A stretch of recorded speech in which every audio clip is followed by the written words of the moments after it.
Wa id qulna lil malaikatis judu li Adam fasajadu illa iblis aba wastakbara wa kana minal kafirin. Wa'id, dan ketika itu, artinya dan ceritakan wahai Muhammad ketika itu. Jadi wadkur id.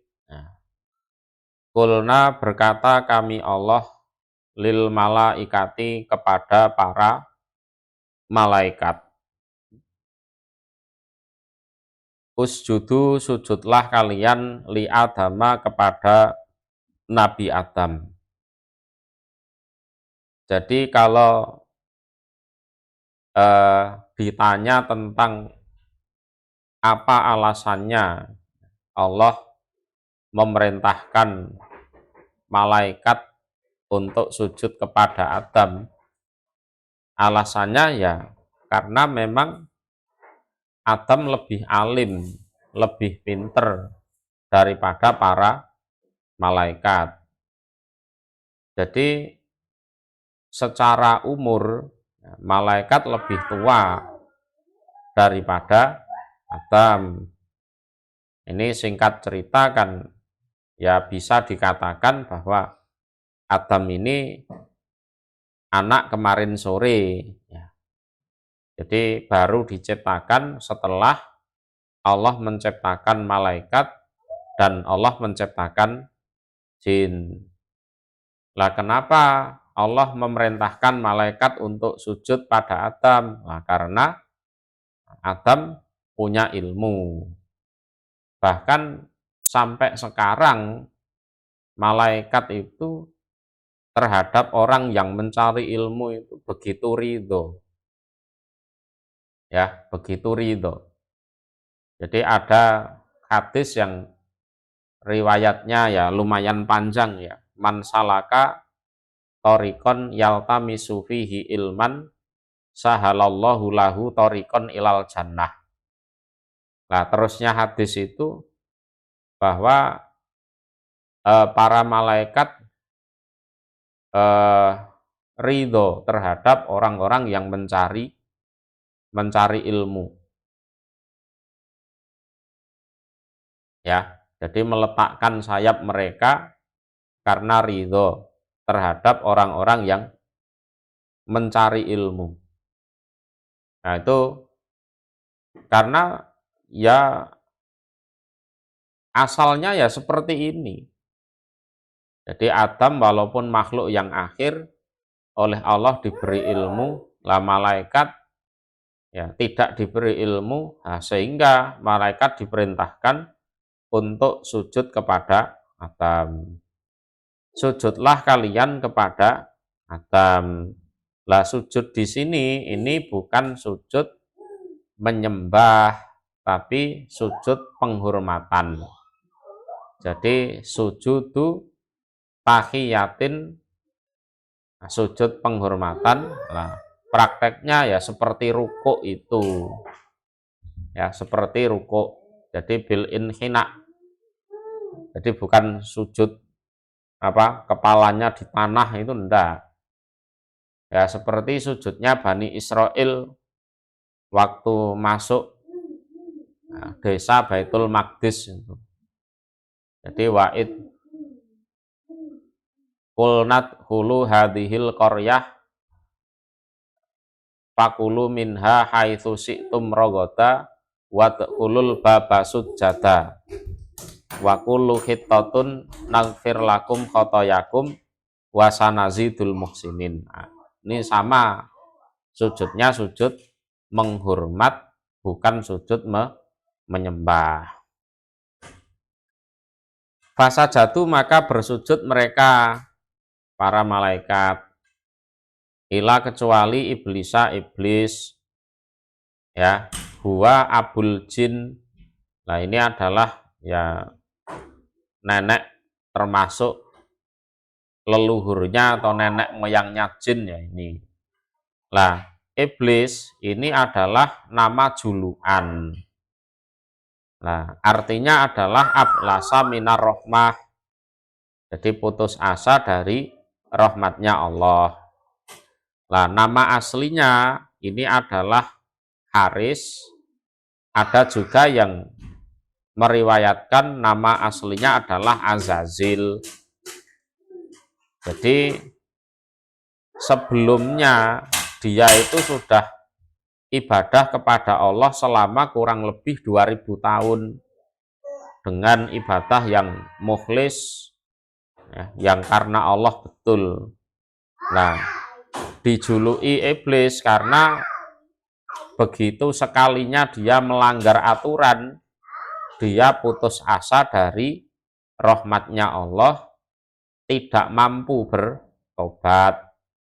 Karena memang oleh Allah tidak diberi kemampuan untuk bertobat. Padahal sudah ibadah 2000 tahun.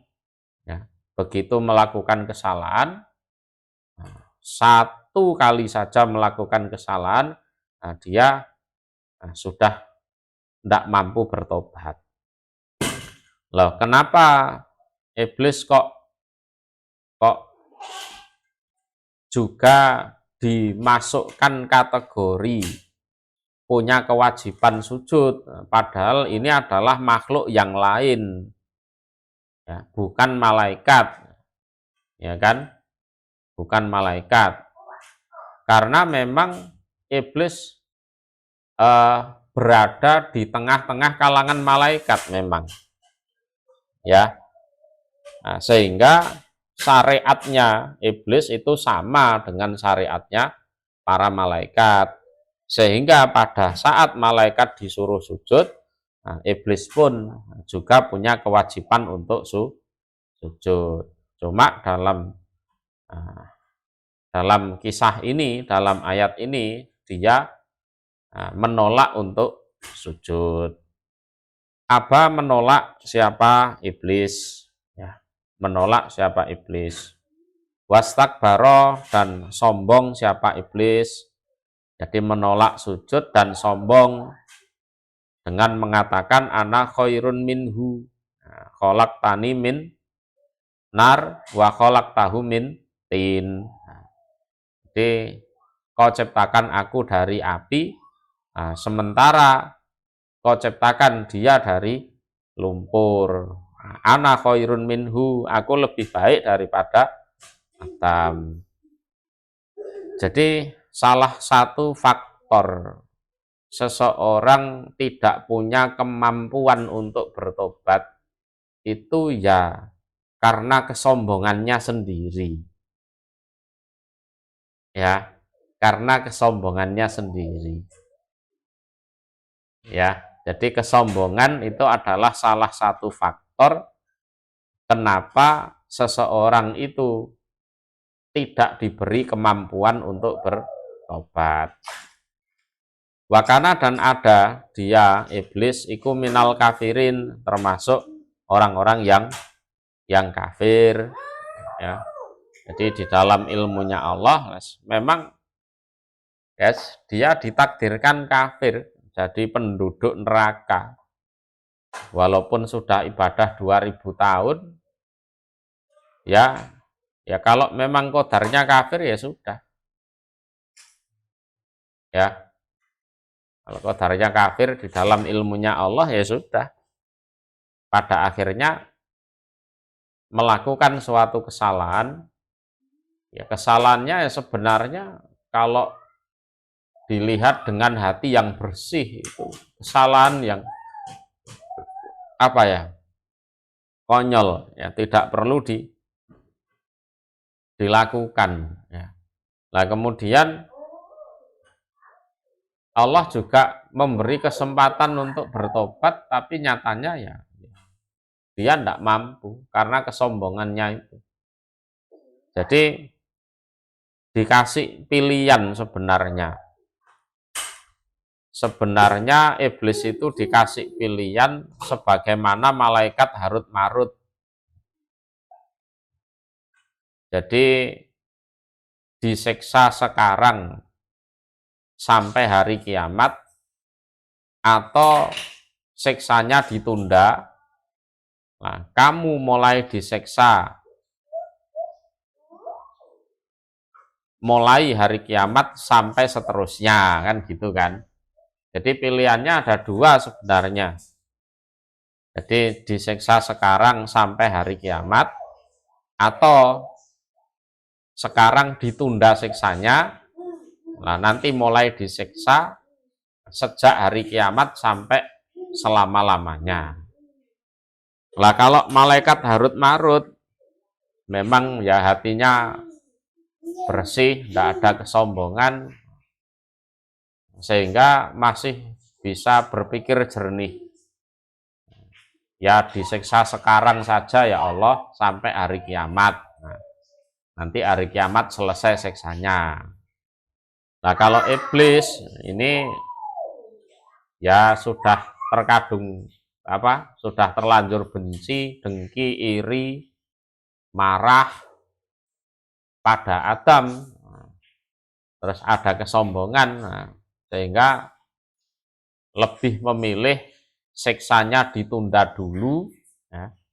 Nanti disiksa mulai hari kiamat saja ya Allah, sampai selama-lamanya saya tak cari teman yang banyak, aku akan sesatkan. Nah, itu anak cucu Adam itu. Ya orang ngawur ya seperti itu.